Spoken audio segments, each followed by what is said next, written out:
Hello दोस्तों, कैसे हैं आप सब। देखिए दोस्तों, मैं अपना वीडियो में आपको अपने ये क्लांचो के फ्लावर दिखा रही हूँ। हमारे यहाँ बहुत ज़्यादा ठंड पड़ी थी और अब फरवरी का मंथ भी आधा निकल रहा है।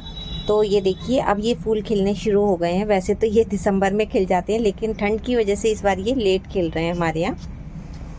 आप सबको तो पता ही है कितनी ज़्यादा ठंड हुई थी, तो कलियाँ तो बहुत टाइम से बनी हुई थी, लेकिन फ्लावर अब खिलने शुरू हुए हैं इनमें।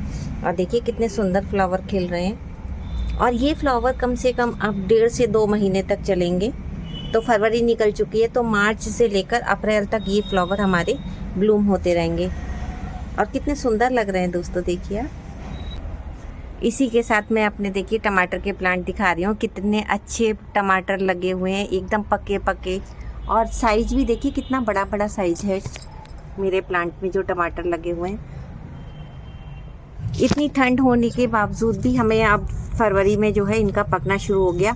दिसंबर जनवरी में तो ज़्यादा इसका साइज़ भी बड़ा नहीं हो रहा था, क्योंकि ठंड की वजह से जो है जितने भी वेजिटेबल्स हैं उनको पूरी ग्रोथ नहीं मिल पाती है। लेकिन जैसे ही मौसम ठीक होता है, धूप निकलनी शुरू हो जाती है, इनका साइज़ भी बड़ा हो गया है और इनका पकने का जो प्रक्रिया है वो भी तेज़ हो गई है। और दोस्तों, यहाँ पर मेरे ये चुकंदर के प्लांट लगे हुए हैं, ये पालक लगा हुआ है। बहुत सारी वेजिटेबल्स मेरे गार्डन में लगी हुई हैं, लेकिन अभी भी हम कुछ वेजिटेबल्स लगा सकते हैं। और मैंने कुछ प्लांट्स खरीदे हैं, वो मैं आपको दिखाऊंगी और उन्हीं को मैं ग्रो करने वाली थी।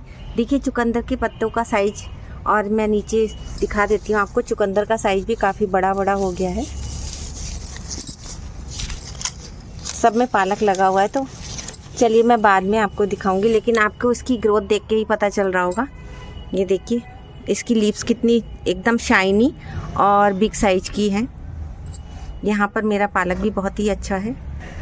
दोस्तों, फरवरी में हम कौन कौन से प्लांट वेजिटेबल्स के लगा सकते हैं मैं आपको बता देती हूँ। टमाटर के प्लांट लगा सकते हैं, ब्रिंजल लगा सकते हैं। देखिए ये मेरे सारे ब्रिंजल लगे हुए हैं, टमाटर लगे हुए हैं, और इनमें देखिए फ्रूटिंग भी हो रही है। तो इस समय भी हम बैगन लगा सकते हैं, टमाटर लगा सकते हैं, पालक लगा सकते हैं, लौकी लगा सकते हैं। देखिए दोस्तों, मैंने कुछ प्लांटर तैयार किए हैं। आज मैं कुछ अपने वेजिटेबल लगाने वाली थी, और मैं उनको बीज से भी ग्रो कर सकते हैं, पर मैंने बीज से ग्रो नहीं की है। मैं थोड़े से प्लांट मार्केट गई थी, तो मुझे प्लांट मिल गए थे, वही लेके आई हूँ। और मैंने प्लांटर किस तरह से तैयार किए हैं वो मैं दिखा दूँ आपको। देखिए कम से कम 14 इंच का, कोई भी वेजिटेबल आप लगाते हैं तो उसके लिए 14 इंच का, कम से कम 12 से 14 इंच का प्लांटर होना चाहिए, तभी हमें अच्छी ग्रोथ भी मिलेगी और वेजिटेबल्स भी अच्छी मिलेंगी। और प्लांटर को भरने के लिए मैं हमेशा जब भी प्लांटर भरती हूँ दोस्तों, तो इस तरह से भरती हूँ कि मुझे एक बार मैं खूब अच्छी मिट्टी तैयार कर दूँ। और नीचे ये देखिए मेरे जो गार्डन का जितना भी पत्ते सूखे हुए निकल रहे हैं, किचन का वेस्ट है, ये देखिए प्याज है, सेब है, ये सेब के छिलके हैं, या कोई सेब खराब हो गया, इस तरह से अखरोट के छिलके, मूंगफली के छिलके, ये सब मैं अपने प्लांटर में नीचे ज़रूर लगा देती हूँ। इसमें देखिए मैंने अनार के छिलकों को भी ऐड किया है। हम लोग घर में जो जो भी फ्रूट्स खाते हैं उनके छिलकों को ज़रूर हम इसमें डाल देना चाहिए, क्योंकि ये बहुत ही अच्छा कंपोस्ट बन के तैयार होता है। एक तरफ हमारे प्लांट की ग्रोथ होती है, जब तक हमें वेजिटेबल मिलने शुरू होंगे तब तक ये हमारी कंपोस्ट बन चुकेगी। तो इस तरह से मैं ये प्लांटर भरती हूँ अपना, जब भी भरती हूँ। आप लोग भी इसी तरह से भरिए, तो आप इसमें बार बार हमें कंपोस्ट देने की ज़रूरत नहीं होती है। नीचे मैंने एक मिट्टी की लेयर लगाई है, उसके बाद मैंने गार्डन का वेस्ट लगाया है, फिर एक मिट्टी की पतली सी लेयर लगा के ऊपर से मैंने ये किचन का वेस्ट डाल दिया है। इसमें मैं आपको सब्जी के छिलके नहीं दिखा रही हूँ, खाली इसमें फ्रूट्स के हैं, अनियन के हैं। और अब इसके ऊपर से फिर से एक मिट्टी की लेयर लगाऊंगी। यहाँ पर मैंने मिट्टी बनाकर तैयार कर रखी है, इसमें गार्डन की मिट्टी है, और थोड़ा सा रिवर सैंड ऐड कर लीजिए। अगर आपकी मिट्टी आप पहली बार बना रहे हैं तो रिवर सैंड ज़रूर ऐड कर लेना, लेकिन मेरी पहले से बनी हुई है, तो मैंने इसमें नीम खली को ऐड किया है, सरसों खली भी पीस के थोड़ी सी ऐड की है, और इसी के साथ गोबर की खाद को भी ऐड किया है। थोड़ा सा बोन मील भी डाला है दोस्तों मैं आपको बता दे रही हूँ, क्योंकि मिट्टी मैंने पहले ही तैयार करके रख ली थी। देखिए इस वेस्ट के ऊपर से मैं एक मिट्टी की लेयर लगा दूंगी, इसको ढक देंगे जो भी हमने वेस्ट डाला है मिट्टी से। देखिए दोस्तों, सारे प्लांटर में मैंने मिट्टी को फिल कर दिया है, और इसके ऊपर से वैसे तो हमने इसमें फंगीसाइड डाली है अपनी मिट्टी में, क्योंकि जब भी हम विंटर के बाद अपनी मिट्टी तैयार करते हैं तो उसे खूब धूप में सुखा कर करते हैं और फंगीसाइड डालते हैं, लेकिन फिर भी अगर हम चाहें तो उसमें हल्दी को, क्योंकि हल्दी भी एक बहुत अच्छा एंटी फंगल काम करती है। और जो गर्मियों की वेजिटेबल्स में चींटियाँ वगैरह हो जाती हैं, स्नेल हो जाती हैं, तो उनको भगाने के लिए भी बहुत अच्छा वर्क करती है। तो हल्दी को भी हम इस तरह से मिट्टी में थोड़ा थोड़ा सा ऊपर डाल सकते हैं। अब हल्दी के साथ ही हमें क्या करना है, इस तरह से थोड़ी सी खाद अलग से लेनी है, और ये गोबर की खाद है। और देखिए इस तरह से जो बिल्कुल ऐसे चूरा चूरा हो रही हो, गीली ना हो, और बहुत ही पुरानी खाद हो। ये देखिए गाय के गोबर की खाद है, और कम से कम 2 साल पुरानी खाद है मेरे पास। आप 1 से 1.5 साल पुरानी खाद को ले सकते हैं। और इसको इसके ऊपर एक लेयर डालनी है अब हमें।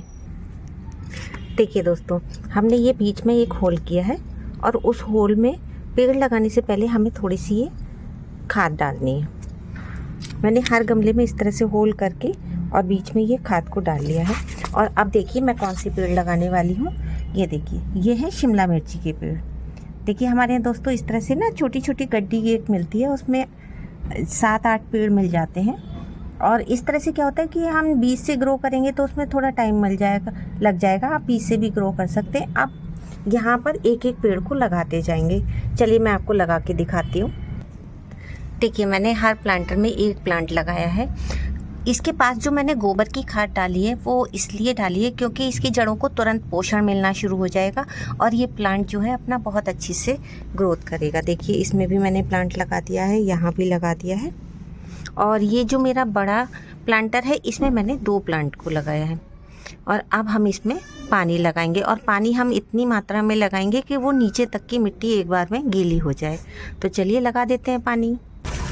एक खास बात का ध्यान रखना है दोस्तों, जब भी हम मिट्टी बनाएं इतनी पोरस मिट्टी बनाएं कि हमारा प्लांट जो है एकदम प्लांटर में जो है पानी ना रुके। देखिए मैं आपके सामने ही पानी डाल रही हूँ, और आपके देखते ही ये पानी नीचे तक चला जाएगा, और बिल्कुल रुकना नहीं चाहिए पानी।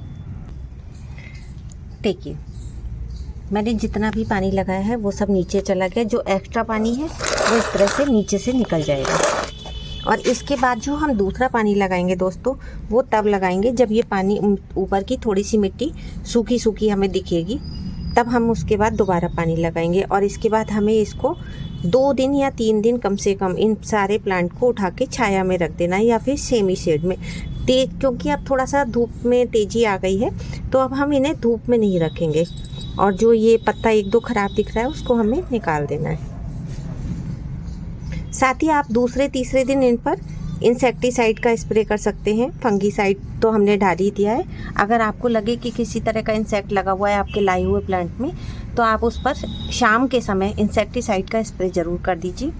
क्योंकि कई बार ऐसा होता है, हम जो मार्केट से प्लांट ख़रीद के लाते हैं और हम देखते नहीं हैं उनमें इंसेक्ट वगैरह लगे होते हैं, लेकिन हमारे प्लांट में किसी भी तरह का इंसेक्ट नहीं है, बस एक लीफ कर्ल हो रही है। तो इसका मैं बाद में आपको बताऊँगी कि किस तरह से इसका ट्रीटमेंट करना है। और इसको हम कम से कम 2 से 3 दिन तक हमें छाया में रखना है, उसके बाद हमें इसे धूप में निकाल देना है। तो देखिए दोस्तों किस तरह से मैंने प्लांटर में मिट्टी को तैयार किया है, ताकि हमें बहुत जल्दी इसमें कंपोस्टिंग ना करनी पड़े, कंपोस्ट ना देनी पड़े। आप लोगों को वीडियो पसंद आती है तो आप लोग प्लीज़ लाइक शेयर कीजिए, और साथ ही जो लोग नए हैं वीडियो पर वो सब्सक्राइब भी कर लीजिए।